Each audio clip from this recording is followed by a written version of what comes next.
wa gbé yín ga, a yìn lógo fún oore ọ̀fẹ́ mìíràn tí ẹ fún wa láti rí ìsinmi tí ó kẹ́yìn nínú oṣù kínní yìí. Àwa ń gbàdúrà pé òye ọ̀rọ̀ tí ò ní kẹ́ fi yé àwọn olùgbọ́, kí ẹ sì sọ ọkàn gbogbo tí ó ti sùn nínú ẹ̀mí jí. Jésù Olúwa wa, àmín. Àkọ́rí tí a ń gbéyẹ̀wò lónìí ni mo pè ní gbígbé ìbáṣepọ̀ àti ìdàpọ̀ tó ní agbára ró láàrin wa àti ẹ̀mí mímọ́. Building a strong fellowship and relationship between us and Holy Spirit. Building a strong fellowship and relationship in the Holy Spirit. Gbígbé ìbáṣepọ̀ àti ìdàpọ̀ tó ní agbára ró láàrin àwa àti ẹ̀mí mímọ́. Mo sọ fún wa ní ìbẹ̀rẹ̀ ọdún yìí wípé mo fẹ́ sọ̀rọ̀ gan lórí ẹ̀mí mímọ́ kí mo tó sáré yàbàrà sí pé ẹ̀kọ́ nípa ìsẹ́ra ẹni tí a fi odidi Sunday mẹ́ta wò. So mo tún padà sí ọ̀rọ̀ ẹ̀mí mímọ́. Ìgbà mìíràn wà tá bá ti sọ̀rọ̀ lórí ẹ̀mí mímọ́ fún ìgbà díẹ̀, a lè dánu dúró, a tún máa wàásù àwọn àkọ́rí kan bí ẹ̀mí Ọlọ́run bá ṣe darí wa, a tún padà síbẹ̀. Gbígbé ìbáṣepọ̀ tó múnádóko tàbí tó dánmọ́rán láàrin àwa àti ẹ̀mí mímọ́, òun ni àkọ́rí tí ò ní dálé lórí. Ó yẹ kí onígbàgbọ́ dá ẹni tí ẹ̀mí mímọ́ ń ṣe mọ̀. Ọ̀rọ̀ ẹ̀mí mímọ́ ó dàbí ọ̀rọ̀ Jésù Kristi ní ìgbà tí ó wá sí ayé. Jésù Kristi tọ̀ àwọn ènìyàn rẹ̀ wá ṣùgbọ́n wọn kò mọ̀. Bíbélì sọ fún wa wípé ó tọ̀ àwọn tirẹ̀ wá, ó ní ṣùgbọ́n wọn kò mọ̀, wọn kò gbà á gbọ́. So kí ni à ń sọ ni pé nígbà tí Jésù Kristi wá sí ayé, ó ń gbé láàrin àwọn ènìyàn yìí, tí wọn kò mọ̀ pé òun gangan ni Mèsáyà tí a ti ṣe ìlérí láti ẹnu àwọn wòlíì. Nítorí pé wọn kò mọ̀, wọ́n sì kàn mọ́ àgbélébùú láti mú ìfẹ́ Ọlọ́run ṣẹ. Èyí ni pé Jésù Kristi yìí títí di àkókò yìí ní ilẹ̀ Júù, wọ́n sì gbàgbọ́ wípé Jésù Kristi yìí kò tí ì dé, pó ṣì ń bọ̀. Èyí ni pé bẹ́ẹ̀ gẹ́gẹ́ náà ni ó ti rí nípa ti ẹ̀mí mímọ́. A ti tú ẹ̀mí mímọ́ dà sórí ilẹ̀ ayé láti ọjọ́ Pẹ́ńtíkọ́sì, ó sì ń bẹ lórí ilẹ̀ ayé títí dìsín. Jésù sì sọ fún wa wípé ó ń gbé nínú ayé àwọn tí ó gba òun ní Olúwa àti Olùgbàlà, pé ó ń gbé inú wọn. Ṣùgbọ́n àdìtú ibẹ̀ ni wípé wọn ò mọ ẹ̀mí mímọ́. Àwọn tí ó jẹ́wọ́ pé àwọn gba Jésù ní Olúwa àti Olùgbàlà tí ẹ̀mí Ọlọ́run ń gbé inú wọn, wọn kò mọ̀.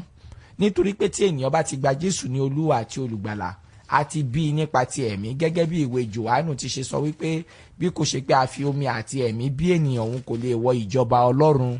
So ẹ̀mí mímọ́ la fi ṣe ìdìdí ìgbàlà wa, ẹ̀mí mímọ́ la fi tún wa bí sí ìyè.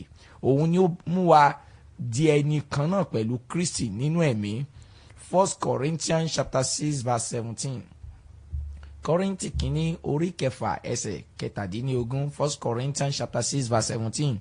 Ó sọ wípé nítorí pé ẹni tí ó dàpọ̀ mọ́ Olúwa di ẹ̀mí kan. He that is joined to the Lord becomes one spirit.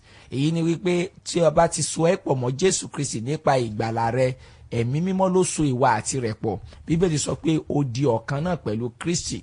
Èyí ni pé nínú ẹ̀mí. So èyí ni wípé fún olúkúlùkù ẹni tí ó bá gba Jésù Kristi ní Olúwa àti Olùgbàlà, ẹ̀mí mímọ́ ń gbé inú wọn. Èyí ni èdìdí ìgbàlà wọn. Ìwé Róòmù gan tó fi ìdí eléyìí múlẹ̀. Ẹ ti rí bẹ́ẹ̀ yẹn. Ìwé Róòmù orí kẹjọ ẹsẹ̀ kẹsàn-án, Romans chapter 8 verse 9. Romans chapter 8 verse 9. Ṣùgbọ́n yín kò sí nínú ti ara bí kò ṣe nínú ti ẹ̀mí, bí ó bá ṣe pé ẹ̀mí Ọlọ́run ń gbé inú yín. Ṣùgbọ́n bí ẹnikẹ́ni kò bá ní ẹ̀mí Kristi, òun kò sí nínú ẹni tirẹ̀. Ṣó tún ti gbọ́? Èyí ni pé ẹ̀mí mímọ́ la ń pè ní ẹ̀mí Kristi, orúkọ tó ń jẹ́ pọ̀ gan. Bí Kristi náà ti ṣe ní orúkọ oríṣiríṣi, a mọ̀ sí olùgbàlà, olùdáǹdè, olùràpadà, Emmanuel, aládé àlàáfíà, Mèsáyà àti bẹ́ẹ̀ bẹ́ẹ̀ lọ. Bẹ́ẹ̀ náà ni ẹ̀mí mímọ́ náà ní orúkọ oríṣiríṣi, ṣùgbọ́n orúkọ tí gbogbo wa mọ̀ sí ni ẹ̀mí mímọ́ tàbí ẹ̀mí Ọlọ́run. A tún ń pè ní ẹ̀mí Kristi níbi tí a kà wípé ẹnikẹ́ni tí kò bá ní ẹ̀mí Kristi wípé òun kò sí nínú ẹni tirẹ̀. Èyí ni wípé nígbà tí ènìyàn bá di ẹni ìgbàlà, ẹ̀mí mímọ́ wá sínú rẹ̀. Òun ni ó mú kí ó lè di ọ̀kan náà pẹ̀lú Kristi nínú ẹ̀mí, gẹ́gẹ́ bí mo ṣe kó tiẹ̀ ní 1 Corinthians chapter 6 verse 17. Èyí ni wípé ó di ọ̀kan pẹ̀lú Olúwa nínú ẹ̀mí. Ẹ ti rí bẹ́ẹ̀. Ìwé Gàlátíà náà fìdí eléyìí náà múlẹ̀ pé àti nítorí pé ẹ̀yin ń ṣe ọmọ, Ọlọ́run ti rán ẹ̀mí ọmọ rẹ̀ sínú yín tí ń kígbe Ábà bàbá. Ó nítorí ẹ̀yin kì í ṣe ẹrú mọ́ bí kò ṣe ọmọ. Èyí ni wípé ó rán ẹ̀mí ọmọ rẹ̀ náà ni ẹ̀mí mímọ́, orúkọ tuntun jẹ́ nìyẹn. Èyí ni pé ó ń gbé inú ayé àwọn tí ó gba Jésù ní Olúwa àti Olùgbàlà. tó bá tún wo ìwé Éfésù orí kìíní, Ephesians chapter 1 verse 13, ìwé Éfésù orí kìíní ẹsẹ̀ 13, Éfésù orí kìíní ẹsẹ̀ 13 dé 14, nínú ẹni tí ẹ̀yin pẹ̀lú nígbà tí ẹ̀yin gbọ́ ọ̀rọ̀ òtítọ́ ni ìyìn rere ìgbàlà yín, falà síbẹ̀ yẹn, ìyìn rere ìgbàlà yín yẹn pé nígbà tó dé ní ìgbàlà, nínú ẹni tí nígbà tí ẹ̀yin ti gbàgbọ́ pẹ̀lú a fi ẹ̀mí mímọ́ ìlérí nìṣe èdìdì yín, èyí tí ń ṣe ẹ̀rí ìní wa fún ìràpadà ohun ìní Ọlọ́run sí ìyìn ògo rẹ̀. ṣótó ti rí sòté ni ọba ti gba Jésù ní Olúwa tó lùgbàlà, àwọn ẹsẹ̀ bíbélì wọn àtàwọn ọ̀pọ̀lọpọ̀ ẹsẹ̀ bíbélì tó fìdí rẹ̀ múlẹ̀ rẹ̀ pé a ti rán ẹ̀mí mímọ́ sínú ayé rẹ̀, ó sì ti ń bá ọ gbé, ó sì ń gbé inú rẹ̀. èyí ni láti tako àwọn ẹ̀kọ́ òdì tó gba ayé kan tí àwọn mìíràn máa sọ wípé tó o bá tí ì máa fi èdè fọ̀ wípé ẹ̀mí mímọ́ ò sí nínú ayé rẹ̀, wípé àbí tó o bá ti lè máa ṣe àwọn nǹkan kankan ẹ̀mí mímọ́ ò tí ì sínú ayé rẹ̀. rárá o, ìsọ̀rí ni ìrírí agbára ẹ̀mí mímọ́, ìsọ̀rí kan ni ti àtúnbí ènìyàn, ìsọ̀rí kan ni ti ìrìbọmi ti ẹ̀mí mímọ́ tí a mọ̀ sí agbára Pentikọ́sì. ṣùgbọ́n ìbẹ̀rẹ̀ pé ẹ̀mí mímọ́ wọnú ayé onígbàgbọ́ ni pé tó bá ti di àtúnbí ẹ̀mí mímọ́ máa fi inú rẹ̀ ṣe ibùgbé, yóò sì máa gbé inú rẹ̀. tó bá tún ṣí bíbélì rẹ̀ sí ìwé Jòhánù orí 14, John chapter 14, ìwé Jòhánù orí 14 láti ẹsẹ̀ 16, John chapter 14 from verse 16 títí dé 17, orí 14 ẹsẹ̀ 16 dé 17. èmi ó sì béèrè lọ́wọ́ bàbá, òun ó sì fún yín ní olùtùnú mìíràn kí ó lè máa bá yín gbé títí láéláé. àní ẹ̀mí òtítọ́ ni ẹni tí aráyé kò lè gbà nítorí tí kò rí bẹ́ẹ̀ ni kò sì mọ̀, ṣùgbọ́n ẹ̀yin mọ̀ nítorí tí ó ń bá yín gbé yóò sì wà nínú yín. fún ìwọ tó wà ní ibi tó ti ń gbọ́ mi lọ́wọ́lọ́wọ́ báyìí, mo fẹ́ kí o pe ọ̀rọ̀ yìí kó pe mọ́ra rẹ̀. ṣùgbọ́n èmi mọ̀ nítorí ó ń bá mi gbé yóò sì wà nínú mi. ohun tí Jésù sọ níbẹ̀ ni pé ó ní ṣùgbọ́n ẹ̀yin mọ̀ nítorí pé ó ń bá yín gbé yóò sì wà nínú yín. mo fẹ́ kó tó pè mọ́ rẹ̀ lẹ́ẹ̀kan sí, ṣùgbọ́n èmi mọ̀ nítorí pé ó ń bá mi gbé yóò sì wà nínú mi. èyí ni pé ó ń gbé inú wa, it resides in us. ẹ ti rí bẹ́ẹ̀ yẹn. so ibo ni mo wá ń lọ ní pàtó? gbogbo èyí tí mo sọ yìí mo sọ àlàyé bíi pé láti fi yé wa wípé tó o bá ti gba Jésù ní Olúwa àti olùgbàlà, tá a ti tún ọ bí, èyí ni pé ọjọ́ náà ni ẹ̀mí mímọ́ ti sọ̀kalẹ̀ sínú ọkàn rẹ tó ti ń gbé. má ṣì mí gbọ́ o, mi ò sọ pé tó bá ṣe ìrìbọmi odò, ìtorí ọ̀pọ̀lọpọ̀ nǹkan ní ṣọ́ọ̀ṣì ti gbé wọnú ìyìn rere lónìí tí kò sí nínú ìyìn rere. tó bá ti gba Jésù ní Olúwa àti olùgbàlà, á ti wẹ̀ ọ́ nínú ẹ̀jẹ̀ rẹ̀, látijọ́ náà ni ẹ̀mí ọmọ rẹ̀ ti wọnú ọkàn rẹ̀ tó sì ti bẹ̀rẹ̀ sí fi bẹ̀ ṣe ibùgbé. kí wá ní ẹ̀kọ́ tòní wá dálé lórí gan? èyí ni pé ẹ̀kọ́ tòní dá lórí bí a ṣe lè dàgbà nínú ìbáṣepọ̀ tó gúnrégé tó sì ní agbára pẹ̀lú ẹni tó ń gbénu wa yìí tí a mọ̀ sí ẹ̀mí mímọ́. Building a strong relationship and fellowship with Holy Spirit. gbígbé ìgbé ayé ìbáṣepọ̀ àti ìdàpọ̀ tó gbéná pẹ̀lú ẹ̀mí mímọ́. a ti kà á nísì pé Ọlọ́run ti rán ẹ̀mí ọmọ rẹ̀ sínú wa pé ó ń gbé inú wa. èyí ni pé ó ń gbé inú ayé wa nígbà tí a bá ti gba Jésù. ṣùgbọ́n ọ̀pọ̀lọpọ̀ ò mọ ẹ̀mí mímọ́ yìí bí ọ̀pọ̀lọpọ̀ ò ti ṣe mọ Jésù Kristi náà nígbà tó wà lórí ilẹ̀ ayé. àwọn nǹkan kọ̀ọ̀kan máa ń kọ mí lóminú. ó máa rí kìrìsìtẹ́nì míì ó pe rẹ̀ ní kìrìsìtẹ́nì tó sọ pé òun gba Jésù. tó bá fẹ́ ṣe àwọn nǹkan kọ̀ọ̀kan á máa wá ẹni tó fẹ́ bá a ṣe fún àpẹẹrẹ. nínú ìgbàgbọ́ yìí ó wọ́pọ̀ pé tẹ́lòmí bá fẹ́ lọ́kọ tàbí bá fẹ́ láya á máa kọ orúkọ káàkiri, á pín orúkọ fáwọn pásítọ̀, á ní ẹ bá mi gbàdúrà sí. ibo ni wọ́n ti rí eléyìí nínú Bíbélì? eléyìí ò bá Báíbù mu. ó jẹ́ àmì pé a ò dá ẹni tó ń gbé inú wa mọ̀. ìtorí pé ó yẹ ká dá ẹ̀mí mímọ́ mọ̀ débi pé ká lè gbọ́ ìtọ́ni rẹ̀. fún àpẹẹrẹ ìwé mímọ́ sọ àwọn nǹkan kan nípa ẹ̀mí mímọ́ yìí. lára rẹ̀ ni tí mo kà yìí, ó ní yóò máa wà nínú yín, yóò máa gbé inú yín. báwo lèèyàn ṣe máa gbé inú rẹ̀ ẹ̀dá kan tí kì í ṣe ẹ̀dá ẹlẹ́ran ara àti ẹ̀jẹ̀ tí a pè ní ẹ̀mí? báwo ni yóò ti ṣe máa gbé inú rẹ̀ tó o sì ní mọ ìtọ́ni rẹ̀ àti ohun rẹ̀? fún àpẹẹrẹ túwo ẹsẹ̀ Bíbélì Jòhánù orí 14 ẹsẹ̀ 26 yìí náà. ṣùgbọ́n olùtùnú náà ẹ̀mí mímọ́, ẹni tí bàbá yóò rán ní orúkọ mi, òun ni yóò kọ́ yín ní ohun gbogbo, yóò sì rán yín létí ohun gbogbo tí mo ti sọ fún yín. tó bá tún pe ibẹ̀yẹn náà mọ́ra rẹ̀, yóò kọ́ mi ní ohun gbogbo, yóò rán mi létí ohun gbogbo tí Jésù ti sọ. nísìnyìí bí kìrìsìtẹ́nì bá fẹ́ yàn ní ti ọkọ, ó fẹ́ yàn ní ti aya, ó fẹ́ yan iṣẹ́, ó fẹ́ yan àwọn nǹkan kankan, ó wá wá ọ̀nà àti gbàdúrà sí. ohun burúkú gbà ní kí kìrìsìtẹ́nì máa kọrúkọ lọ sí ọ̀dọ̀ àwọn ìránṣẹ́ Ọlọ́run. Ohun burúkú ni, kò bá Bíbélì mu.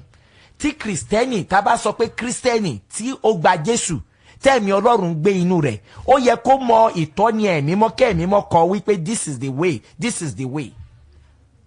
Ìdí rẹ̀ ni àwọn àgùntàn òde òní ò fi dàgbà, kó wọn fi dàgbà. Ẹ ti rí bẹ́ẹ̀ yẹn. Bíbélì ni yóò kọ́ yín ní ohun gbogbo. Tó bá tún wo ìwé Jòhánù yìí náà, chapter 15, John chapter 15, láti ẹsẹ̀ 26. Ṣùgbọ́n nígbà tí olùtùnú náà bá dé, ẹni tẹ́mi ó rán sí láti ọ̀dọ̀ bàbá wa, àní ẹ̀mí òtítọ́ ni, tí ń ti ọ̀dọ̀ bàbá wa, òun ni yóò jẹ́rìí mi. Ẹ̀yin pẹ̀lú yóò sì jẹ́rìí mi, nítorí ẹ̀yin ti wà pẹ̀lú mi láti ìpilẹ̀ṣẹ̀ ayé wa. Ẹ̀mí mímọ́ wá jẹ́rìí Jésù. Bíbélì sọ pé tó bá ti gbé wa wọ̀, àwa náà di ajẹ́rìí rẹ̀. Wàá tún rí pé wàá tún rí àìsàn burúkú mìíràn. Kìrìsìtẹ́nì míì kò mọ bó ṣe lè bá ẹlẹ́ṣẹ̀ sọ̀rọ̀ nípa ìgbàlà kó ṣàlàyé Kristi fún. Tíráàtì ló lè pín. Tọ́ bá fẹ́ jáde evangelism, wọ́n á máa wá tíráàtì tọ́ máa kó sọ́wọ́ tán máa pín. Gbogbo pírọ́blẹ̀mù yìí jẹ́ àbáyọrí pé àwọn kìrìsìtẹ́nì ò mọ ẹni tí ẹ̀mí mímọ́ ń ṣe. Kó fẹ́ yàn ní ti ọkọ àbí ní ti aya àbí ní ti àwọn pàtàkì kan, ó fẹ́ rin ìrìn àjò ni. A tún máa ní pásítọ̀ ẹ̀jọ̀ ẹ bá mi gbàdúrà lórí ìrìn àjò mi, ṣé kí n lọ àbí má lọ. Gbogbo àwọn pírọ́blẹ̀mù wọ̀nyí, gbogbo nǹkan yóò sínú Báíbù. Kò sì yẹ kí ó rí bẹ́ẹ̀. Mo fẹ́ kí ẹ mọ nǹkan kan lónìí o. Ohun tí mo fẹ́ sọ yìí lè bí àwọn kan nínú, bó sì bí wọn kò tiẹ̀ sí tó kàn mí. Torí ìwé mímọ́ sọ pé ẹni tó bá fẹ́ wo èèyàn kò lè ṣe ìránṣẹ́ Olúwa. Nǹkan tí mo fẹ́ sọ náà ni pé Ọlọ́run ò gbé pásítọ̀, wòlíì, evangelist, apostle, kò gbé wọn kalẹ̀ láti dípò ẹ̀mí mímọ́ nínú church. Kéèyàn máa wá ìtọ́ni lọ sí ọ̀dọ̀ wòlíì kò wà bàbílíkà, kò bá Bíbélì mu. Ó lè sọ fún mi pé ṣé inú májẹ̀mú lálẹ́ àwọn èèyàn kì í wá ìtọ́ni lọ sọ́dọ̀ wòlíì, pé ṣé ìgbà tí kẹ́tẹ́kẹ́tẹ́ Sọ́ọ̀lù tí bàbá Sọ́ọ̀lù sọ, ṣé wọn wá ìtọ́ni lọ sọ́dọ̀ Sámúẹ́lì àbí wọn kì í bá wòlíì lù. Lábẹ́ májẹ̀mú láíláí náà, ní abẹ́ májẹ̀mú titun, a ti ṣí ilẹ̀kùn sílẹ̀ wípé kí ẹnì kọ̀ọ̀kan kó dá Ọlọ́run mọ̀. Torí pé ìwé mímọ́ sọ pé ó ní a ó ti pasẹ̀ Ọlọ́run kọ́ wọn. Bíbélì sọ pé ẹ̀yin ni àlùfáà, orílẹ̀-èdè mímọ́, ènìyàn ọ̀tọ̀. Lábẹ́ májẹ̀mú láíláyé wọ́n ní àlùfáà, lábẹ́ májẹ̀mú titun a ti di àlùfáà. Ìwé Hébérù sọ pé ẹ jẹ́ ká fi ìgboyà wá síwájú ìtẹ́ orí ọ̀fẹ́. Lábẹ́ májẹ̀mú láíláyé, wo àlùfáà ló máa lọ síwájú ìtẹ́ orí ọ̀fẹ́ níbi mímọ́ jùlọ láti dípò àwọn ọmọ Ísírẹ́lì tó máa fi ọ̀pọ̀lọpọ̀ ẹ̀jẹ̀ ewúrẹ́ àti màálù fi ṣe ètùtù fún ara rẹ̀. Nígbà tí Jésù sọ pé ó parí, afáṣọ ìlékè tẹ́ḿpìlì ya, aṣílẹ̀kùn orí ọ̀fẹ́ fún gbogbo ọmọ Ọlọ́run láti lọ síwájú Ọlọ́run fúnra wọn, láti gbọ́ láti ọ̀dọ̀ rẹ̀, Olúwa kí ló wí. Ṣùgbọ́n nísìn kìrìsìtẹ́nì wọ́n fi wòlíì fi dípò àyẹ̀mí mímọ́. Kìrìsìtẹ́nì fi pásítọ̀, evangelist, apostle àti gbogbo oríṣi àkọ́rí ẹ fi gbé kalẹ̀, ẹ fi dípò àyẹ̀mí mímọ́. Ẹ máa wá ìtọ́ni lọ sọ́dọ̀ wọn, kò wà bàbílíkà, kò bá ìgbàgbọ́ májẹ̀mú titun mu. Eléyìí a ti parẹ́ nínú májẹ̀mú titun, a ti parẹ́. Tó bá ṣí Bíbélì rẹ sí ìwé Éfésù orí 4, Ọlọ́run sọ èrèdí tó fi gbé àwọn wòlíì àti àwọn apọ́stù àti àwọn olùkọ́ni pásítọ̀, ó sọ èrèdí tó fi gbé wọn kalẹ̀. Ẹ ti rí bẹ́ẹ̀ yẹn. Lẹ́ ẹsẹ̀ 11, ó sì ti fi àwọn kan fún ní ìwé Éfésù orí 4, Ephesians chapter 4, láti ẹsẹ̀ 11 ni mo ti bẹ̀rẹ̀. Ephesians chapter 4 from verse 11. Ó sì ti fi àwọn kan fún ní bí apostoli, àtàwọn mìíràn bí wòlíì, àti àwọn mìíràn bí evangelist, àti àwọn mìíràn bí olùṣọ́ àgùntàn àti olùkọ́ni. Ẹsẹ̀ 12, ó sọ èrèdí tó fi fún wa, fún àṣepé àwọn ènìyàn mímọ́, fún iṣẹ́ ìránṣẹ́, fún ìmúdàgbà ara Kristi. Ó ní kán lè mú ọ wá sí ìpele àṣepé nínú ìgbàgbọ́, fún èrèdí iṣẹ́ ìránṣẹ́ àti ìpè. Ẹ̀kẹta, fún ìdàgbàsókè àwọn ọmọ Ọlọ́run. Ẹsẹ̀ 13, títí gbogbo wa yóò fi dé ìṣọ̀kan ìgbàgbọ́ àti ọmọ Ọlọ́run, ìmọ̀ ọmọ Ọlọ́run. Ó ní kán dàgbà dé ìpele ìmọ̀ ọmọ Ọlọ́run, títí a ó fi di ọkùnrin tí a ó fi dé ìwọ̀n gígùn ẹ̀kún Kristi. Ó yẹ pé kán fi dàgbà wá sí ìmọ̀ Ọlọ́run, gígùn ẹ̀kún Kristi. Sórí èrèdí ta fi gbé àwọn nǹkan wọ̀nyí kalẹ̀, ta fi pé wòlíì àpọ́sù nǹkan wọ̀nyí, ó sọ èrèdí o.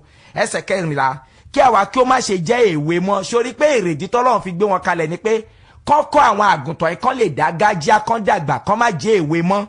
Tí a ń fi gbogbo afẹ́fẹ́ ẹ̀kọ́ tì síwá tì sẹ́yìn. Ó ní kán má jẹ́ ẹni tí a sì ń tì síwá tì sẹ́yìn nípa oríṣiríṣi ẹ̀kọ́ tí a ń fi ń gbá kiri nípa ìtànjẹ ènìyàn, nípa àrékérekè fún ọgbọ́nkọ́gbọ́n àti ìmúniṣìnà.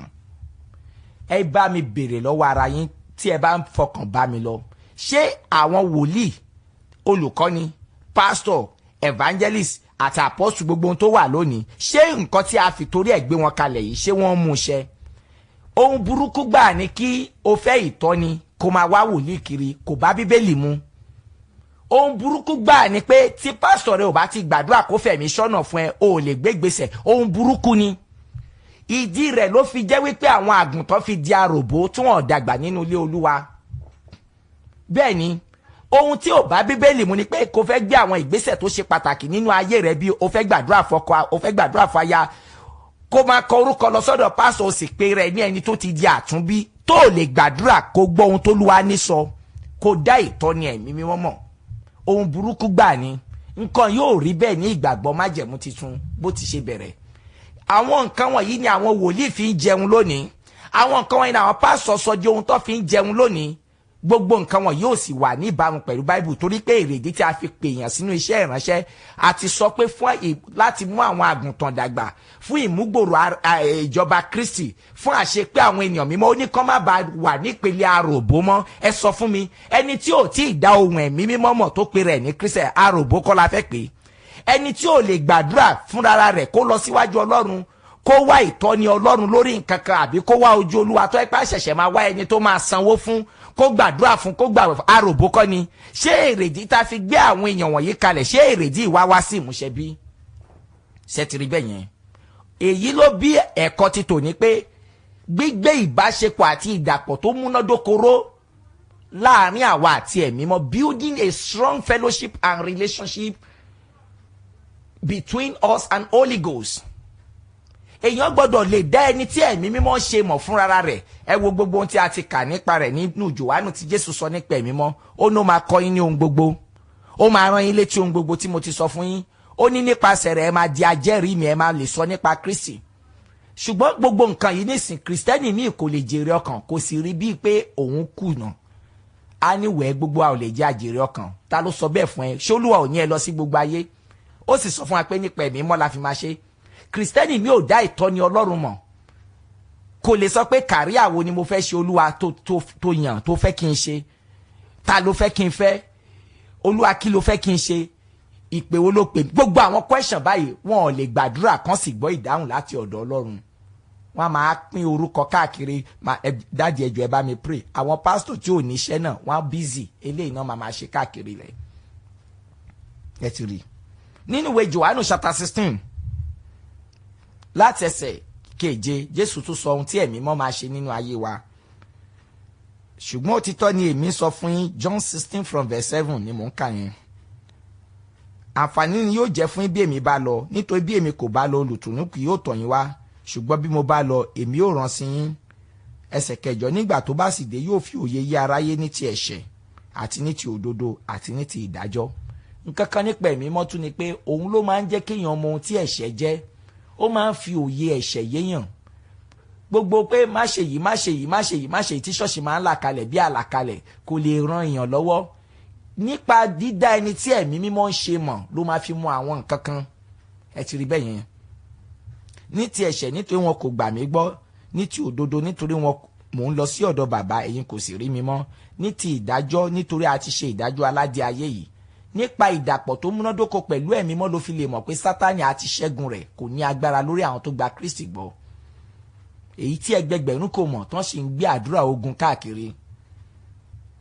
Ẹsẹ̀ 12, mo ní ohun púpọ̀ láti sọ fún yín pẹ̀lú ẹ kò lè gbà wọ́n nísinsìnyí. Ṣùgbọ́n nígbà tó ohun àní ẹ̀mí òtítọ́ ní bá dé yóò tọ́ yín sí ọ̀nà òtítọ́ gbogbo fàlàsí. Ṣé ìgbà tó fẹ́ gbé ìgbésẹ̀ ní yíyàn ọkọ àbí yíyan ìyàwó, ṣẹ́mi mímọ́ tó ẹ sí ọ̀nà òtítọ́? Pásítọ̀ wòlíì kan ló ń tọ̀ lọ, ṣé o gbóhùn rẹ̀? Ìdí ẹni tọ́pọ̀lọpọ̀ bá ní problem nínú ìgbéyàwó, á ní pásítọ̀ lágbájá ló sì ní ìfẹ́ o, prophetess tàmẹ̀dù ló ní ìfẹ́ o. Problem ẹni ẹ ìgbà tó bá dọ̀rùn àpáàdì bóyá pásítọ̀ lágbájá náà ni wàá máa dárúkọ, o ní àwáwí.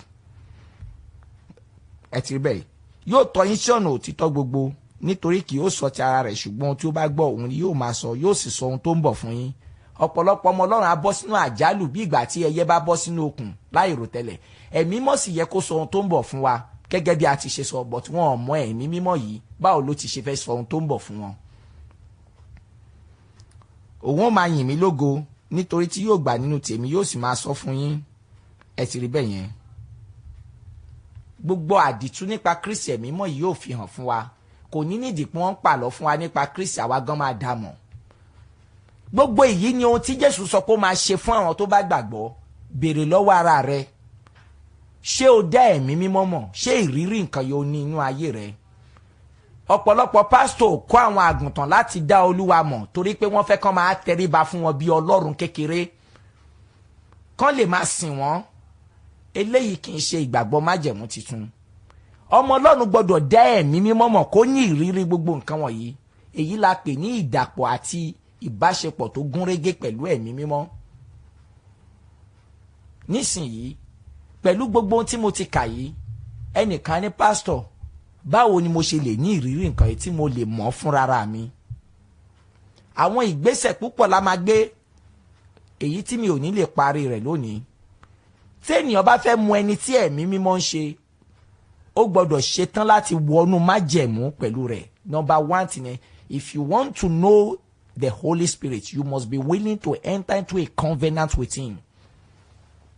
Èyí mi ò ní lè fọ wẹ́lẹ́wẹ́lẹ́ tán. Màá relérèfé nígbà táwọn ẹ̀kọ́ yìí bá ṣe ń tẹ̀síwájú, màá máa ṣàlàyé ẹ̀ sí. Kí la ń pè ní pé ènìyàn wọnú májẹ̀mú tàbí àdéhùn tó gúnrégé pẹ̀lú ẹ̀mí mímọ́?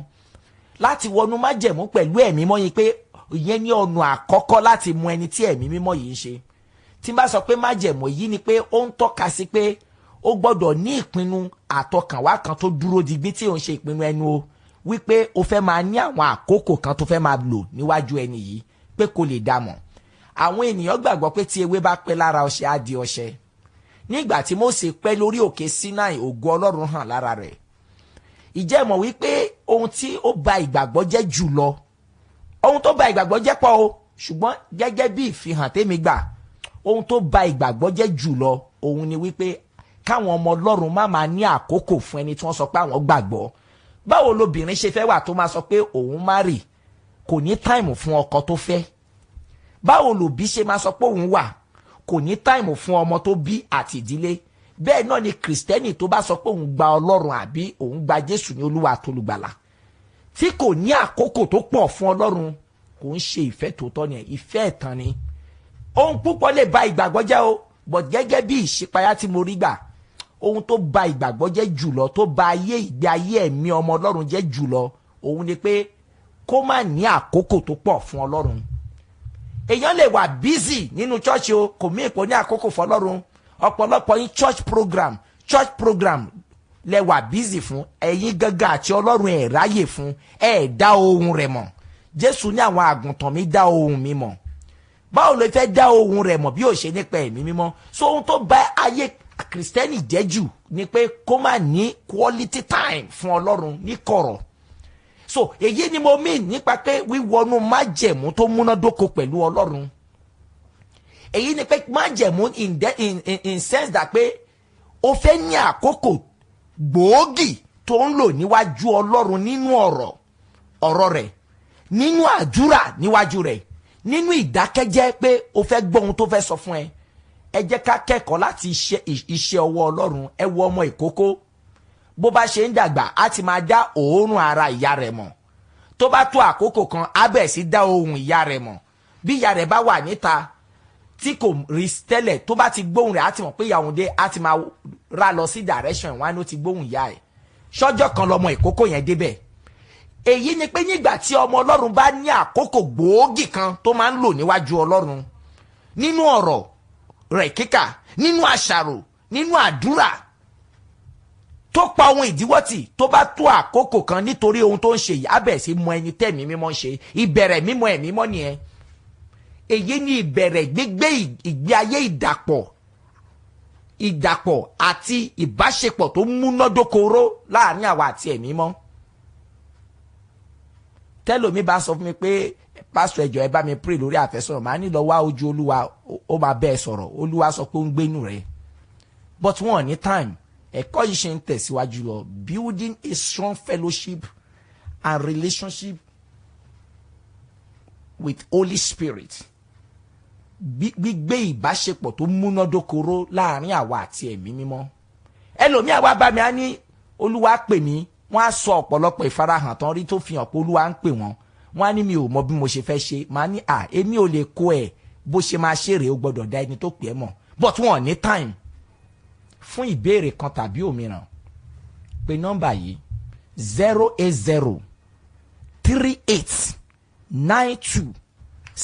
08038926927 lẹ́ẹ̀kan sí 08038926927 tàbí 08028380866 08028380866. À ń pàdé ní ojoojúmọ́ láti 5:30, ìyẹn pé 5:30 sí 7:30 lójoojúmọ́ fún Good Morning Holy Spirit. Ọdún kan la fi ń ṣe, níbi tá a ti ń train àwọn èèyàn bó ṣe máa mọ ẹni tí ẹ̀mí mímọ́ ń ṣe. Tó bá ní interest ó lè pè á sọ ibi tá a ti ń pàdé fún ọ. Àlàáfíà ni fún wa.